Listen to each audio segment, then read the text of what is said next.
Hello बच्चों, आज हम change in profit sharing ratio chapter की कुछ इलस्ट्रेशन देखने वाले हैं। देखते हैं ये इलस्ट्रेशन हमसे क्या पूछता है।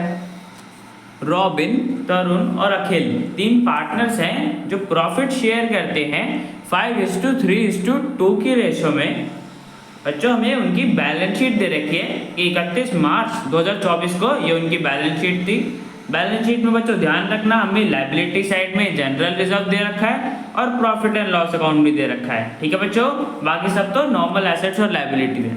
आगे बच्चों देखते हैं आगे क्या बोला है कि पार्टनर डिसाइड करते हैं कि 1 अप्रैल 2024 से वे अपनी प्रॉफिट शेयरिंग रेशियो को चेंज करके 2:2:1 कर देंगे। ठीक है बच्चों, तो ये वाली होगी हमारी ओल्ड प्रॉफिट शेयरिंग रेशियो और ये वाली होगी न्यू प्रॉफिट शेयरिंग रेशियो। और बच्चों कुछ बातों पर उन्होंने एग्री भी किया है कि स्टॉक की वैल्यू बढ़ गई है, प्रोविजन फॉर डाउटफुल डेब्ट्स हमें कम करना है और फर्नीचर की वैल्यू को 20% से घटा देना है, कंप्यूटर्स को भी घटा देना है और गुडविल फर्म का 1 लाख रुपए है। इन बातों पे एग्री करा है, हमें इन सब का भी ट्रीटमेंट करना है। आगे बच्चों बताया हुआ है कि पार्टनर डिसाइड करते हैं कि जो जितने भी एसेट्स हैं, लायबिलिटी है, जनरल रिजर्व है, प्रॉफिट एंड लॉस अकाउंट है, उन सबका सेम वैल्यूज आगे भी बैलेंस शीट में कंटिन्यू करें। जो भी new firm profit sharing ratio change होने के बाद जो रिकॉन्स्टिट्यूटेड फर्म बन रही है उसमें सेम वैल्यू रहे, इन सबकी वैल्यू इफेक्ट ना हो, इन सबकी वैल्यू को हम ना छेड़ें, हमें बस इनका इफेक्ट रिकॉर्ड करना है। जैसे कि अगर एसेट की वैल्यू बढ़ गई है तो हमें बस वो रिकॉर्ड करना है, उसकी वैल्यू को इफेक्ट नहीं करना, उसकी वैल्यू को छेड़छाड़ नहीं करना। ठीक है बच्चों, तो ये है इस लाइन का मतलब, हमें जितनी भी asset, liability, general reserve, profit and loss account, उन सबको वैल्यूज को नहीं छेड़ना, उनको अफेक्ट नहीं करना, बस एडजस्टमेंट एंट्री पास करनी है। जो भी उनका इफेक्ट हुआ है उसकी एडजस्टमेंट एंट्री पास करने से लायबिलिटीज की वैल्यू कम हो गई या एसेट की वैल्यू बढ़ गई, तो जो भी इफेक्ट हो रहा है हमें एक सिंगल एडजस्टमेंट एंट्री से सारी चीजों को एडजस्ट करना है और बैलेंस शीट प्रिपेयर करनी है। एडजस्टमेंट करने के बाद जितने भी सारे एडजस्टमेंट दे रखे हैं उनको करने के बाद हमें बैलेंस शीट बनानी है फर्म की। ठीक है बच्चों, तो बनाते हैं। तो बच्चों देखो, सबसे पहले हमें यहाँ पे बोला हुआ है ना कि स्टॉक को हमें इंक्रीज टू 2,20,000, मतलब स्टॉक को हमें 2,20,000 रुपए तक बढ़ाना है। 2 बोला बच्चों, ध्यान रखना, तो 2,20,000 तक हमारा हो जाएगा स्टॉक की वैल्यू।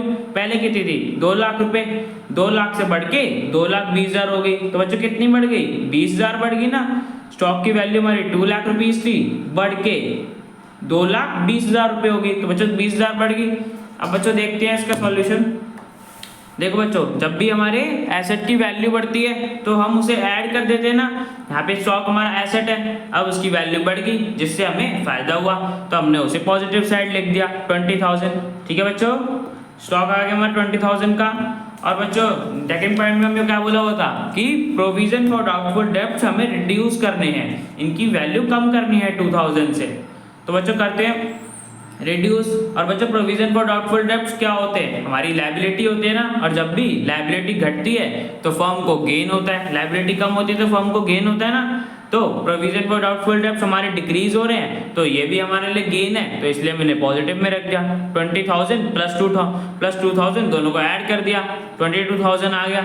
अब बच्चों माइनस वाली चीजें देख लेते हैं। आगे बच्चों में थर्ड पॉइंट में क्या बोला हुआ है कि फर्नीचर रिड्यूस करना है 20% से। तो बच्चों देखो, फर्नीचर की वैल्यू क्या है? 50,000 है ना, हमें इसे 20% से रिड्यूस करना है, इसकी वैल्यू कम करनी है 20% से। तो बच्चों 20% निकाल लो, फर्नीचर 20%, 50,000 का 20%, 10,000 आएगा ना बच्चों, 10,000 आएगा, मतलब 10,000 से हमें फर्नीचर की वैल्यू कम करनी है। और बच्चों जब भी कोई एसेट की वैल्यू कम होती है तो मैंने बताया लॉस होता है ना, जब भी कोई एसेट की वैल्यू कम हो तो हम उसे माइनस से रिप्रेजेंट करते हैं। तो बच्चों हमने यहाँ पे ब्रैकेट डाल दिया, हमें फर्नीचर का माइनस करना है, बिकॉज फर्नीचर के क्या हुए, एसेट की वैल्यू घट गई है, डिक्रीज हो गई है। जब भी होती है डिक्रीज तो हम नेट इफेक्ट निकालने के लिए फर्नीचर को माइनस में रख देते हैं। और बच्चों आगे ऐसे हमें कंप्यूटर का ही बोला हुआ था कि कंप्यूटर को भी हमें रिड्यूस करना है, 2,70,000 पे लाना है। अब देखो बच्चों कितने की कंप्यूटर 3 लाख रुपए की है, घट के 2,70,000 रुपए आ गई। ध्यान रखना बच्चों, अभी 2 बोला हुआ है और 2 और बाय में फर्क होता है। कंप्यूटर्स 3 लाख रुपए के हैं, हमें उनको रिड्यूस करना है 2,70,000 तक। तो कितना और रिड्यूस करना है, 30,000 कम करने हैं ना, तो हमारा आ जाएगा 2,70,000 पे। ठीक है बच्चों, तो 30,000 से हमारे कंप्यूटर रिड्यूस हो गए। और कंप्यूटर अगेन यहाँ पे हमारा एसेट है, और जब भी एसेट की वैल्यू घट जाती है तो हमें उसे माइनस में डालना पड़ता है, बिकॉज हमारा लॉस हो गया। तो फर्नीचर की वैल्यू हमारी 10,000 रुपये से घटी थी और कंप्यूटर की वैल्यू हमारी 30,000 से घटी थी। ठीक है बच्चों, ये दोनों माइनस माइनस वाली थी तो इन्हें माइनस कर दिया, माइनस माइनस प्लस हो गया तो 40,000 हो गया। ठीक है बच्चों, और स्टॉक और प्रोविजन फॉर डाउटफुल डेब्ट्स को तो हमने पहले ही कर लिया था, प्लस करके हमारे पास 22,000 आया था।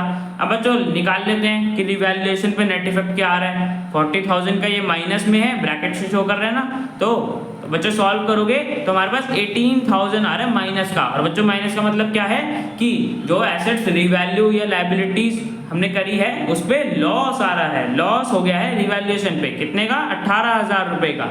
ठीक है बच्चों, रिवैल्यूएशन पे लॉस हुआ 18,000 का।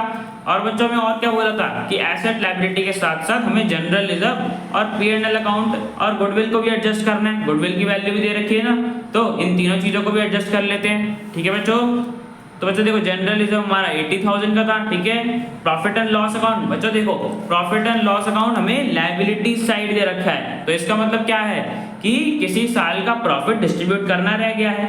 जब भी लायबिलिटी साइड होता है तो इसका मतलब प्रॉफिट है, किसी साल का प्रॉफिट डिस्ट्रीब्यूट करना रह गया है। अब प्रॉफिट शेयरिंग रेशो चेंज हो रही है तो बच्चों हमें इसे डिस्ट्रीब्यूट करना पड़ेगा।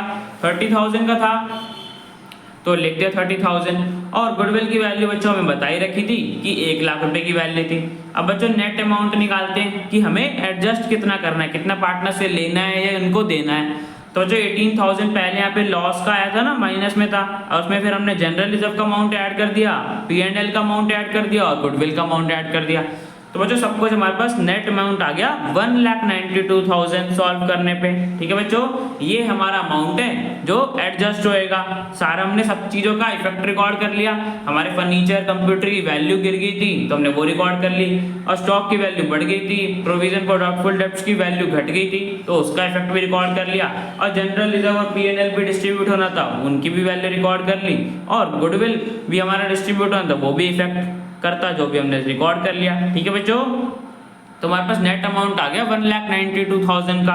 अब बच्चों हमें इसको एडजस्ट करना है, और बच्चों जब भी एडजस्टमेंट एंट्री पास करते हैं तो हमें ये पता होना चाहिए ना कि कौन सा पार्टनर सैक्रिफाइस कर रहा है या गेन कर रहा है। तो बच्चों देखो वो भी निकाल लेते हैं। रॉबिन के हमारे पास ओल्ड प्रॉफिट शेयर इतना था, 5:3:2 थी ना, तो उनका ओल्ड प्रॉफिट शेयर ये हो गया तीनों पार्टनर्स का। और न्यू प्रॉफिट शेयर भी हमें बच्चों दे रखा था 2:2:1, तो रॉबिन का 2/5 हो गया। अब बच्चों ओल्ड माइनस न्यू करते हैं, 5/10 माइनस 2/5। ठीक है बच्चों, तो बच्चों माइनस करने पे हमारे पास पॉजिटिव का आ रहा है, और बच्चों पॉजिटिव का मतलब क्या है कि पार्टनर सैक्रिफाइस कर रहा है, पार्टनर का प्रॉफिट में शेयर कम हो गया है। अब जो रॉबिन है हमारा सैक्रिफाइसिंग पार्टनर हो गया है जिसको प्रॉफिट में शेयर कम मिलेगा। ठीक है बच्चों, तो रॉबिन हमारा 1/10 से सैक्रिफाइस कर रहा है। आज से बच्चों तरुण का निकाल लेंगे। तरुण का ओल्ड इतना था, न्यू इतना था, ओल्ड माइनस न्यू करोगे बच्चों माइनस करने पे हमारे पास -1/10 आ रहा है। और बच्चों इसका क्या मतलब है कि तरुण गेन कर रहा है। बच्चों माइनस का मतलब यही होता है ना कि पार्टनर गेन कर रहा है, जब भी नेगेटिव आ जाए तो हमारा वो गेनिंग पार्टनर होता है। तो इस केस में तरुण हमारा गेनिंग पार्टनर हो गया, जिसका प्रॉफिट में शेयर बढ़ गया है, अब उसे प्रॉफिट में शेयर ज्यादा मिलेगा।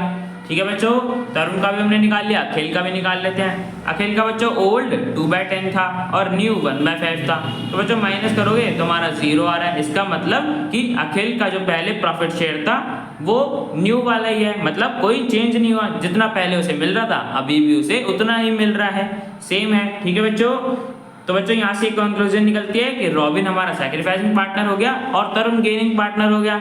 और बच्चों प्रॉफिट हुआ है तो हम क्या एंट्री करेंगे, जो भी गेनिंग पार्टनर होगा उसको डेबिट करेंगे और सैक्रिफाइसिंग पार्टनर होगा उसको क्रेडिट करेंगे, बिकॉज उसका प्रॉफिट में शेयर कम हो गया है। तो जो इतना भी नेट अमाउंट आएगा हमें उसका शेयर निकाल के उसको एडजस्ट करना है, बिकॉज उसका प्रॉफिट में शेयर कम हो गया है।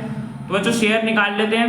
1,92,000 का था, 1/10 सैक्रिफाइस कर रहा है रॉबिन, तो 1,92,000 मल्टीप्लाई 1/10 ठीक है बच्चों, तो हमें 19,200 रुपीज़ देने हैं रॉबिन को, जो उसका शेयर में सेक्रीफाइस हो रहा है, तो हमें इतना अमाउंट देना है ताकि वो एडजस्ट हो जाए। और बच्चों कौन देगा, हमेशा गेनिंग पार्टनर देता है ना, और यहाँ पे हमारा गेनिंग पार्टनर कौन है, तरुण है। तो 1,92,000 मल्टीप्लाई 1/10 इतना गेन कर रहे हैं ना, तो हम इसका शेयर निकालेंगे कि ये कितना पैसा देगा। तो बच्चों ये देगा 19,200, ठीक है बच्चों। ये किस लिए देगा, बिकॉज ये गेनिंग पार्टनर है, इसको प्रॉफिट में शेयर ज़्यादा मिलेगा। ये देगा रॉबिन को, बिकॉज रॉबिन को सैक्रिफाइस हो रहा है, रॉबिन का प्रॉफिट में शेयर कम हो गए, ठीक है बच्चों।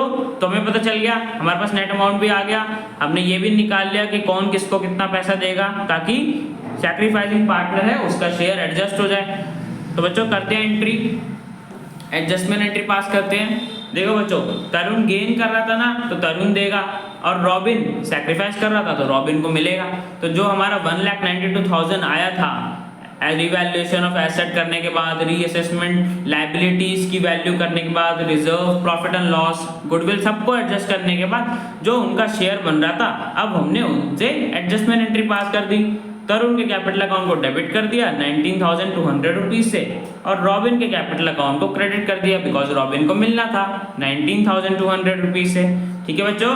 तो एक अकेली इस एडजस्टमेंट एंट्री से हमने सभी एडजस्टमेंट का इफेक्ट रिकॉर्ड कर लिया। जितनी भी एसेट्स की वैल्यू कम हुई या लायबिलिटीज की वैल्यू कम हुई, वो सब हमने एक ही जनरल एंट्री से पास कर दिया, ठीक है बच्चों।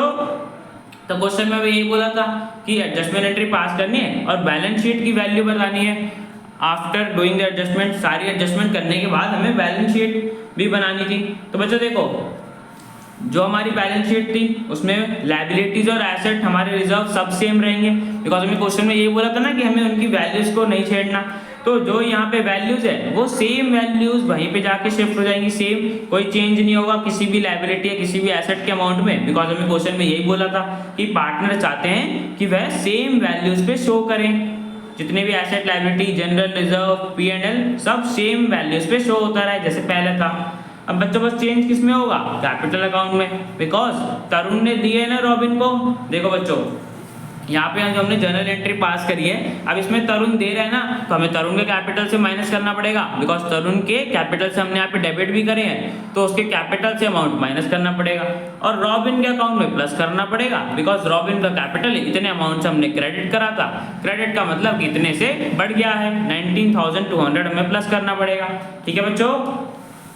तो रॉबिन का देख लो, हमारे पास 3 लाख रुपए है, उसमें 19,200 हमने प्लस कर देंगे, और तरुण का हमारे पास कितना था 1,80,000, ये 19,200 देगा तो इसके कैपिटल से माइनस कर देंगे, और अखिल का कैपिटल तो बच्चों सेम रहेगा, बिकॉज कोई चेंज ही नहीं हुआ।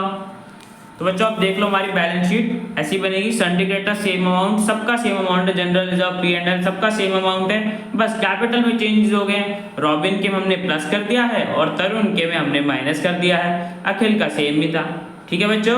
और एसेट साइड तो कोई भी चेंज नहीं होगा, बिकॉज पार्टनर्स ने बोला था ना कोई भी वैल्यूज में चेंज नहीं होना चाहिए, बस हमें इफेक्ट रिकॉर्ड करना था जो हमने इस एंट्री से रिकॉर्ड कर लिया, ठीक है बच्चों। तो बैलेंस शीट हमारी बन गई, टोटल लायबिलिटी साइड का भी 9 लाख रुपए आ रहा है और एसेट का भी 9 लाख रुपए आ रहा है, ठीक है बच्चों। तो ये क्वेश्चन हमारा कंप्लीट हो गया। अब बच्चों मिलते हैं नेक्स्ट वीडियो में।